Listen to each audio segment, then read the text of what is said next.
You, John Fitzgerald Kennedy, do solemnly swear. I, John Fitzgerald Kennedy, do solemnly swear. That you will faithfully execute the office of President of the United States. That I will faithfully execute the office of President of the United States. And will, to the best of your ability. And will, to the best of my ability. Preserve, protect, and defend the Constitution of the United States. Preserve, protect, and defend the Constitution of the United States. So help you God. So help me God.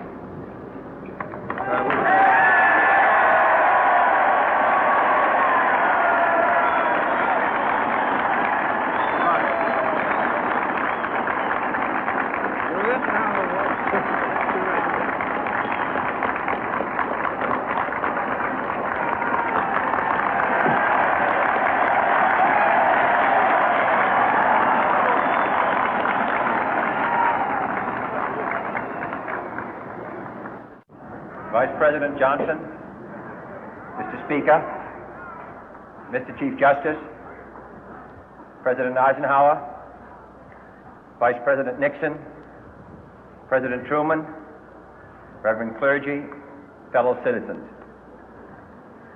We observe today not a victory of party, but a celebration of freedom, symbolizing an end as well as a beginning, signifying renewal as well as change.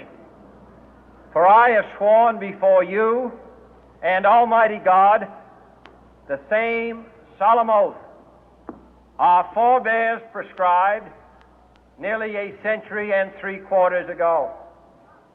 The world is very different now, for man holds in his mortal hands the power to abolish all forms of human poverty and all forms of human life. And yet the same revolutionary beliefs for which our forebears fought are still at issue around the globe. The belief that the rights of man come not from the generosity of the state, but from the hand of God. We dare not forget today that we are the heirs of that first revolution. Let the word go forth from this time and place to friend and foe alike that the torch has been passed to a new generation of Americans born in this century, tempered by war, disciplined by a hard and bitter peace, proud of our ancient heritage, and unwilling to witness or permit the slow undoing of those human rights to which this nation has always been committed and to which we are committed today at home and around the world.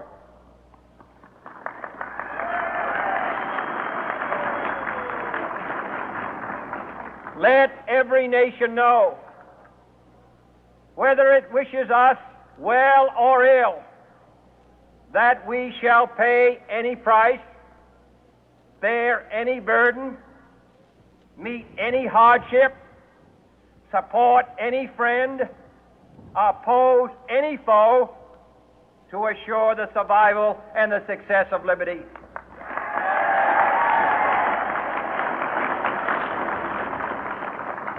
This much we pledge and more. To those old allies whose cultural and spiritual origins we share, we pledge the loyalty of faithful friends. United, there is little we cannot do in a host of cooperative ventures.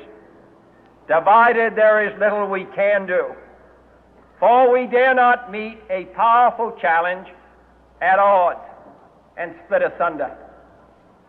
To those new states whom we welcome to the ranks of the free, we pledge our word that one form of colonial control shall not have passed away, merely to be replaced by a far more iron tyranny.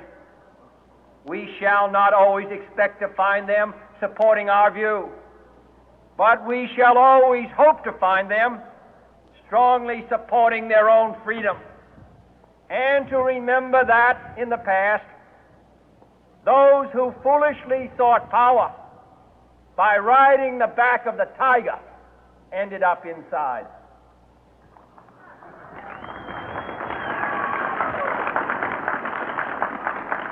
To those people in the huts and villages of half the globe struggling to break the bonds of mass misery, we pledge our best efforts to help them help themselves for whatever period is required, not because the communists may be doing it, not because we seek their votes, but because it is right. If a free society cannot help the many who are poor, it cannot save the few who are rich.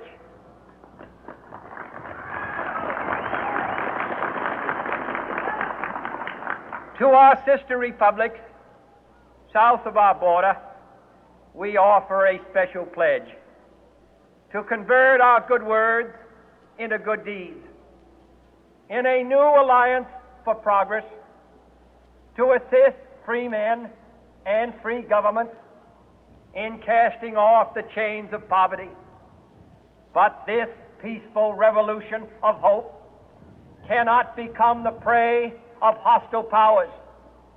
Let all our neighbors know that we shall join with them to oppose aggression or subversion anywhere in the Americas. And let every other power know that this hemisphere intends to remain the master of its own house.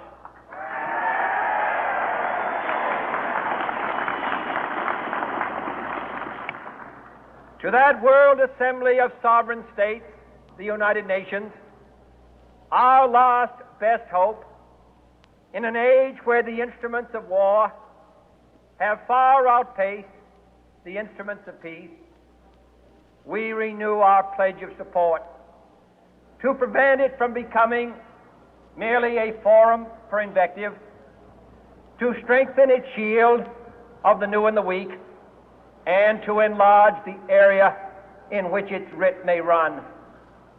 Finally, to those nations who would make themselves our adversary, we offer not a pledge, but a request that both sides begin anew the quest for peace.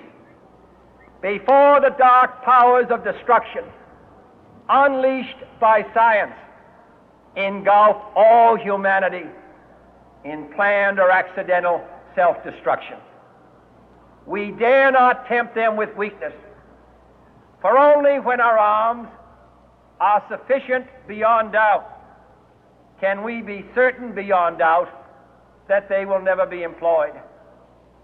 But neither can two great and powerful groups of nations take comfort from our present course, both sides overburdened by the cost of modern weapons, both rightly alarmed by the steady spread of the deadly atom, yet both racing to alter that uncertain balance of terror that stays the hand of mankind's final war. So let us begin anew, remembering on both sides that civility is not a sign of weakness, and sincerity is always subject to proof. Let us never negotiate out of fear, but let us never fear to negotiate.